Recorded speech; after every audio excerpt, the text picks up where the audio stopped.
పాశుపతాస్త్ర మంత్రమును ఆయనకు ఉపదేశించి అస్త్రమును ప్రసాదించాడు. అస్త్రము అంటే మంత్రప్రధానమైనది, శస్త్రం అంటే ఆయుధం బయటికి కనపడేది.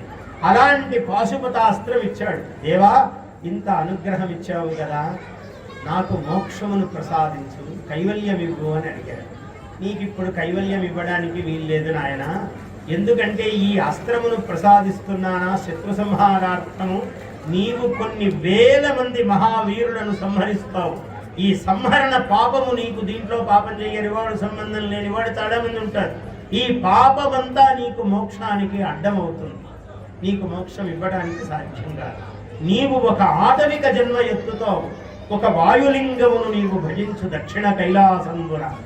దక్షిణ కైలాసములో నీవు వాయులింగాన్ని సేవించు, ఫణామండలితో కూడుకున్నటువంటి వాయులింగమును నీవు అర్చించు, నీకు అప్పుడు ముక్తి ప్రసాదిస్తాను ఆ జన్మలో అన్న.